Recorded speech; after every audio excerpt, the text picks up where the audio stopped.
It's like Christmas morning. Yes. It's like Christmas It's finally morning. arrived. And I will tell you, we've been waiting so long to do this. I think it was like 5 times we tried to make this segment. And I will say, you know, when you do something and you kind of go, I have to remember what to do. I know this because it's easy and I want to share it with you. Before we do this though and show you how simple it is, I want to show you what we're making. We're making some little hummingbird feeders, some bottle feeders, out of some ordinary bottles that you may have around your house. This is a simple idea here. You can get really creative. There's another one over here, over my left shoulder, from a clear bottle. As you look at those, I want to ask you, Christine, a little trivia. Do you know why a hummingbird is called a hummingbird? Why, Mark? I have no idea. No, yes, you do. Why? They do, because seriously. their wings, if you've ever been around them, they really... look at that, yeah. Yeah, look at them. They go so fast that they hum. And they can fly. Humming noise. They do. Yeah, with their wings flapping like that. They flap to 30 miles an hour. They're the only birds, by the way, who can fly forwards, backwards, left, right, and upside down.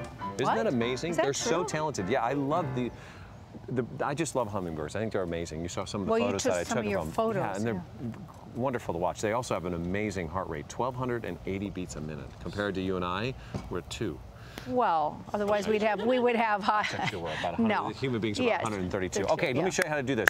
You can use all different kinds of bottles you want, and more creative, the prettier it can be. You can use a simple wine bottle, but you can find those, and we have a couple here. This is like a syrup jar and a wine bottle. You can go online and you can find, these are cork feeder tubes. They're really simple. You can get them at a specialty store, and it's just like a cork with a little tube coming out of it. What kind of specialty store? Can you get them at Home Depot and stuff? They won't have these at Home Depot, but you can get them probably at like a specialty gardening store and things like that. All right. But you can just search for cork feeder tube online. You can find them. They're like $5. They're very inexpensive, and you basically take them like this and you pop them in, and you're set. And that's how, and then the stuff comes out of it, the sugar water, which we're going to show you in a minute. And then you find whatever you want to make this. You can use copper tubing, you can use different types of wire.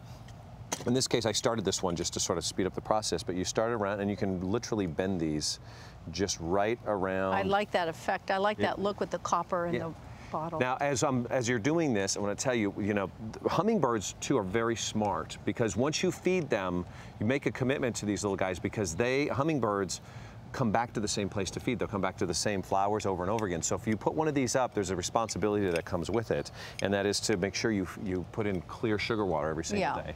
They have a really high metabolism, so they burn through this stuff very quickly. And in fact, while I'm doing this, it's just a little copper thing.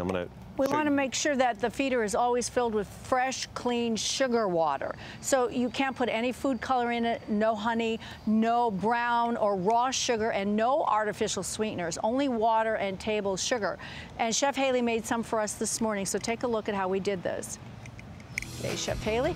First, you're going to mix 4 parts water to 1 part sugar in a pan. Then bring it to a boil. There she is pouring it in there. Just bring it to the boil. And after it starts boiling, you take it off the heat and you wait for the sugar to dissolve. You see how clear the water is now?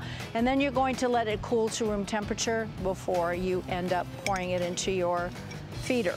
Okay? Now, the sugar water will grow mold, so you have to be careful, and it'll also grow yeast, so you have to keep it fresh. If your weather is over 70 degrees Fahrenheit, you have to change the water every week. And if it's over 70 and it gets really hot in the summer, even up to 110, 120 degrees in some places, you have to change it every 2 to 3 days. The hotter the temperature, the more times you're going to have to change your water. Now, here's another quick thing too, is because you changed them so much, as you just said, we made a little bit of a little placard here. Took an old tongue depressor, if you will, cut it in half, paint it with chalk paint, and you can write on it so it reminds you the date you filled it, or you can put on there the date that it needs to be changed out. Right, that's so very simple, and this is, we were inspired by this by birdsandblooms.com, but you can find all sorts of different ideas and creative ways, as I said, using wiring and whatnot. So in it goes, and in your set, and you have your little cork thing there. Remember, they're going to come around. They're beautiful birds to have around the house. You can find all of these steps on our website at hallmarkchannel.com/home and family. Click on the how-to link, which is on the left-hand side, and there's your little bird That's feeder. beautiful. Isn't that great? Very nice. Yay, we did it. Yeah, we finally got it. Now, Right? yeah, I'm so happy for you.